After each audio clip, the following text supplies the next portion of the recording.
Bana, nimepata malalamiko hapa, mnamnyanyasa huyu mtoto mpya hapa. Hamtaki kumpa ushirikiano, hamtaki kumpa nafasi, mnamtenga tenga. Asa nyinyi wazee wa Kongo, nyinyi mnaleta roho mbaya nyinyi. Hamtaki kumpa ushirikiano mtoto mpya huyu. Sasa huyo anajifanya mzuri, huyo yeye mwenyewe anajitenga tenga. Sio anajifanya mzuri, huyo ni mzuri kweli. Kwa hiyo natakiwa mumpe ushirikiano. Alafu na wewe usijitengetenge, hawa ni ndugu zako, ishi nao kwa wema. Sasa mimi hata nikisema nikae nao wanitaki, wenyewe wanajifanya makontawa kama huyu hapo huyo, kama sufuria anajifanya kontawa, hataki kunisikiliza hata nikitoa ushauri. Wewe usishauri kitu. Wewe kaa utulie. Hii nchi na wenyewe. Huwezi kumshauri mtu kama huyu wa miaka ya 60. Wewe kaa utulie, enjoy maisha. Mimi bwana, kama vipi, naomba tu uniletee mwenzangu Gen Z mwenzangu wa NBC nije nikae naye. Atakuja, lakini kwa sasa ishi na ndugu zako. Mbona kuna watu hapa watu wako safi tu hapa Kama kuna huyu hapa wa 2021, usi Gen Z mwenzio huyu, unaweza ukaishi naye kwa wema tu. Sawa, lakini hawantaki hawa, unajua wanashika vile sio nini. Hamna, mwenzio huyu hapa huyu kabla hajabatizwa Azam Sports Federation. Nyinyi wote ndugu moja. Sijui umeelewa ishi naye kwa mapenzi. Sawa, lakini kwa kweli yani issue ya chakula mnatakiwa mle pamoja.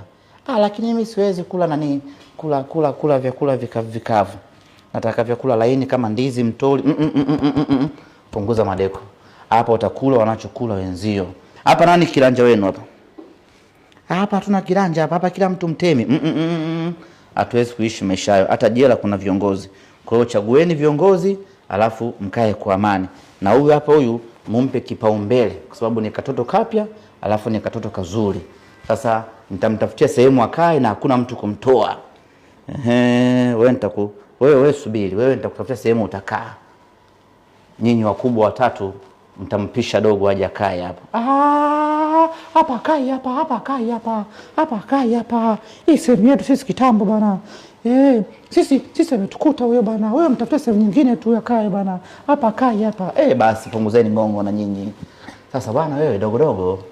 Wewe cha kufanya, wewe nitakutafutia sehemu nzuri ukae. Nitafutie sehemu yenye AC, nisipigwe hapo, hamna vumbi hapo kuna ubaridi mzuri tu. Kwa hiyo nayepunguza maneno mengi. Ndio maana wenzako wanakutenga kwa sababu unajidai.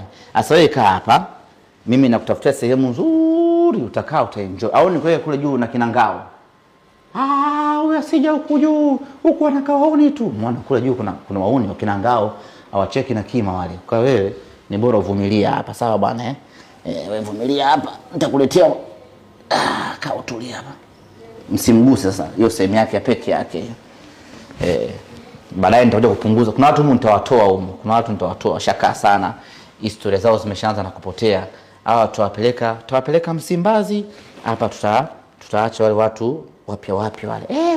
Wapunguze bro, wapunguze. Unamsikia mdogo wako huyo maneno mengi, naye punguza maneno sasa. Nitashinda kukutetea. Sawa bwana.